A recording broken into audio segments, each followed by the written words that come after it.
Alors on a Terry Smith, un des meilleurs gérants de fonds, qui vient de publier sa lettre annuelle dans laquelle il nous donne notamment les raisons, enfin ses justifications pour la sous-performance de son fonds par rapport au marché. Donc puisque là en 2025, son fonds a fait plus 0,8%, alors que le MSCI World a fait plus 12,8%. Et il faut savoir que là ça fait quelques années qu'il sous-performe le marché, mais si on regarde à long terme, depuis la création de son fonds en 2010, il est toujours au-dessus. Donc avec 13,8% par an contre 12,1% par an pour le MSCI World. Donc, on va voir quelles sont les deux justifications, mais qui sont liées au final, qui nous donnent pour la sous-performance de son fonds. Et juste avant de démarrer, je vous ai préparé un document avec mon top 3 des meilleures et des pires actions pour ce début d'année 2026.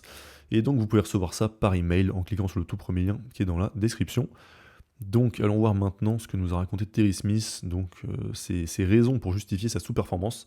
Donc, on a ici la concentration de l'index, donc le fait, enfin de l'indice. Donc, le fait que que ce soit le MSCI World ou le SP500, ça revient au même, hein, les plus grosses actions sont les mêmes.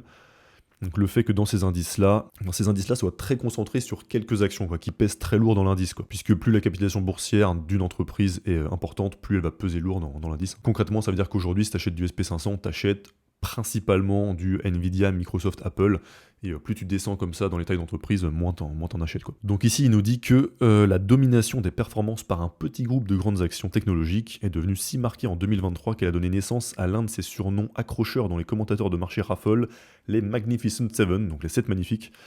Et donc c'est-à-dire Apple, Amazon, Alphabet, Meta, Microsoft, Nvidia et Tesla. Et donc ce phénomène s'est poursuivi en 2024 après que Jensen Huang, le CEO de Nvidia, a multiplié les apparitions publiques au cours desquelles il vantait la transformation imminente de l'informatique par l'intelligence artificielle, évidemment propulsée par les puces de Nvidia. Le résultat était comparable au départ d'une course dans laquelle les dépenses d'investissement en puces de semi-conducteurs et en centres de données de la part des grandes entreprises technologiques se sont envolées dans une course aux armements, rivalisée uniquement par la performance de leurs actions en bourse. Et donc, on peut voir le résultat dans les graphiques, le graphique juste en dessous. Donc là, on a en gris le poids du top 10 d'entreprises de SP500 dans le SP500 justement.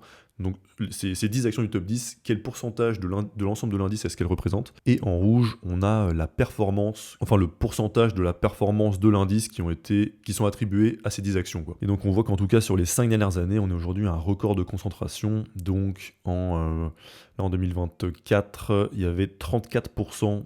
Le top 10 du SP500 représentait 34% du poids total du SP500 et 63% de la performance du SP500. Et ça a continué en 2025, donc avec le top 10 qui pesait pour 39% de la valeur du SP500 et pour à peu près 50% de la performance du SP500. Et donc, est-ce que c'est différent du passé? Et donc là, il nous montre la concentration sur les 125 dernières années. Et on y voit qu'il y a au moins une corrélation entre le niveau de concentration de l'indice, donc du SP500, et l'arrivée prochaine d'un marché baissier et des performances futures moyen terme qui sont pas terribles, quoi. Donc on voit que le marché était très concentré dans la décennie 1920-1930, et donc la décennie 1920 quoi, jusqu'à 1929, où il y a eu la Grande Dépression, la forte baisse de la concentration. Ensuite, ça a remonté petit à petit jusqu'au Nifty 50, en fait, ça correspond à cette époque-là. Donc les Nifty 50, c'était justement une période aussi où tu avais un groupe de grosses entreprises qui étaient valorisées très cher, quoi, et qui étaient jugées comme invincibles, excellent business, tout ça. Mais du coup, trop cher. Et on a à partir de là une grosse baisse de la concentration qui a continué tous les années 70, 80, années 80 où d'ailleurs le SP500 était valorisé, était vraiment extrêmement pas cher en termes de valorisation. C'est le plus bas qu'on ait atteint en fait, on est descendu vers les 7 fois les bénéfices, quoi. Aujourd'hui je rappelle qu'on est à 30. Et donc ce qui faisait des actions américaines, des excellentes affaires, des excellents investissements à ce moment-là. Ensuite, hausse de la concentration jusqu'à 2000 bulles internet, puis baisse de la concentration jusqu'à fin de la crise financière, quoi, donc 2000, là on arrive 2010, quoi, et depuis ça n'a fait qu'augmenter, et on a atteint aujourd'hui un plus haut historique, plus haut que 1920, hein. Donc ici Terry Smith nous dit que la dernière fois que le marché a été aussi concentré c'était en 1930. Qu'est-ce qui s'est passé juste après? Il a fallu attendre jusqu'à 1954, donc 24-25 ans, pour que le SP500 retrouve son plus haut de 1930. 24 ans quand même sans refaire un plus haut. Et il faut aussi se rappeler que le SP500 n'a retrouvé son plus haut de 2000 qu'en 2007, mais de quasiment rien, qu'il a ensuite reperdu avec la crise des subprimes pour le retrouver son plus haut de 2000 en 2013 seulement. Et ensuite il a continué à à monter. Donc ça a quand même pris 13 ans pour battre le plus haut de 2000, quoi. Et il conclut tout ça que si dans notre portefeuille ou dans notre fonds, on n'a pas justement les actions de ce top 10 qui sont surreprésentées, et bah c'était très difficile de battre l'indice. Et c'est vrai que c'est plus difficile que d'habitude, que la normale. Après, tu peux quand même... Enfin, t'as quand même plein d'entreprises qui sont hors du top 10, qui sont un peu plus petites, voire beaucoup plus petites, et qui performent beaucoup, qui ont beaucoup mieux performé que l'indice, quoi. Et donc toi, tu peux choisir de surpondérer ces actions-là dans ton portefeuille, quoi.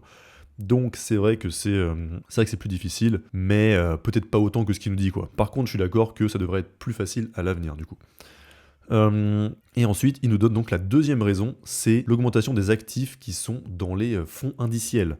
Donc fonds indiciels, hein, c'est quand tu achètes un indice SP500 donc via un ETF. Donc c'est principalement les ETF qui répliquent l'indice SP500 et ETF qui répliquent l'indice MSCI World, quoi, donc du monde entier. Et donc ici, il nous dit que la montée en puissance des Magnificent Seven et des actions liées à l'IA a également bénéficié de l'augmentation des actifs détenus dans les fonds indiciels.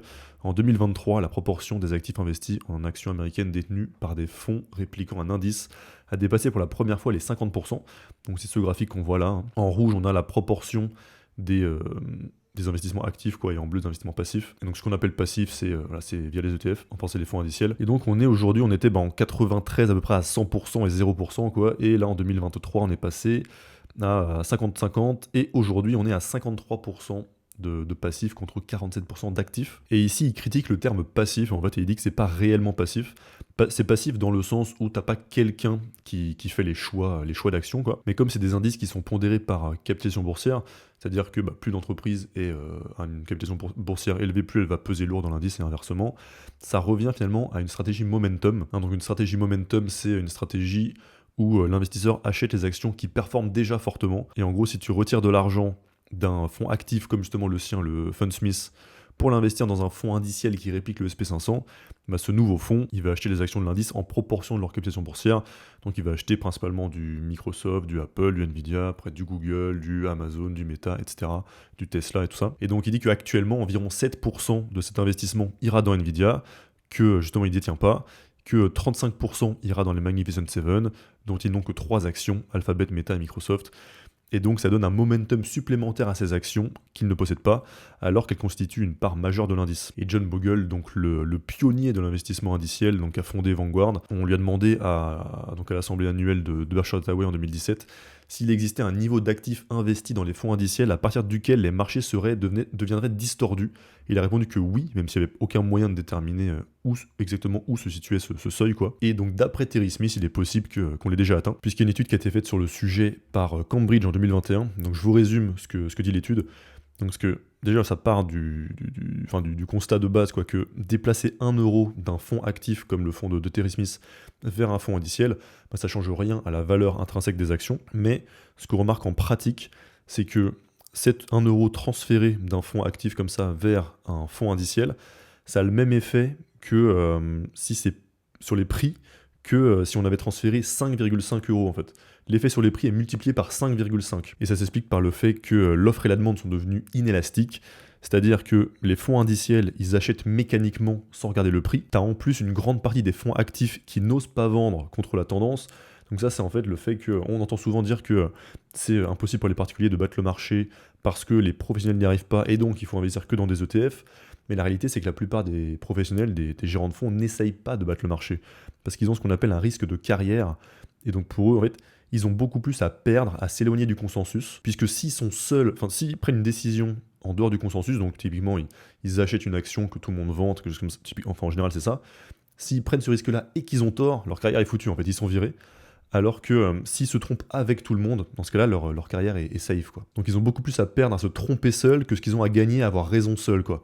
C'est pour ça que ce qu'ils font, la plupart, ce qu'ils font pour protéger leur carrière, justement, c'est que ils font de l'index hugging, quoi. Donc ils font des câlins à l'indice, quoi. Donc ils font en sorte, ils achètent beaucoup d'actions, ils font en sorte d'être très diversifiés, de manière à ce que leur performance, au final, soit très très proche, un tout petit peu au-dessus ou un tout petit peu en dessous de celle de l'indice de référence, quoi, pour ne jamais avoir l'air ridicule. Et donc la combinaison de tous ces gérants actifs et des fonds indiciels qui achètent mécaniquement sans jamais regarder le prix, ça fait qu'au final tu te retrouves avec très peu d'acteurs qui sont prêts à vendre parce que c'est cher. Et donc cette étude montre qu'il y a en effet une une distorsion des marchés qui est causée par les fonds indiciels, et par le fait qu'ils représentent maintenant une part énorme des investissements totaux, quoi. Et donc il conclut un peu plus bas. Mais voilà, John Bogle avait raison, l'augmentation de la proportion des actions possédées par des fonds indiciels sont investies sans aucune considération de la qualité et de la valorisation des actions sous-jacentes qui sont achetées. Et donc ça produit des distorsions dangereuses. Contrairement à une croyance populaire, le stock market n'est pas un substitut pour un casino en ligne, mais plutôt un mécanisme pour valoriser les entreprises, lever de l'argent et fournir des liquidités. Et quand il y a distorsion, le résultat c'est souvent une allocation de capital catastrophique. Donc concrètement ce que ça veut dire, c'est de l'argent qui est investi là où ça va pas rapporter d'argent ou même là où ça va en faire perdre, quoi. Et il continue avec une citation de John Templeton qui est importante d'ailleurs à garder en tête quand on investit. C'est les 4 mots les plus dangereux quand on investit, c'est cette fois c'est différent. Donc John Templeton il disait ça par rapport aux personnes qui rationalisent les bulles en fait. C'est-à-dire, même si des fois les faits simples te montrent que c'est évident qu'il y a un excès, tu auras toujours des personnes qui vont te donner des explications complexes, tu vois, qui paraissent intellectuelles, te donner des explications comme ça, très convaincantes en surface, de pourquoi cette fois c'est différent, cette fois c'est justifié, etc. Et donc il faut se méfier de ces individus. Et là il nous donne des exemples de ça.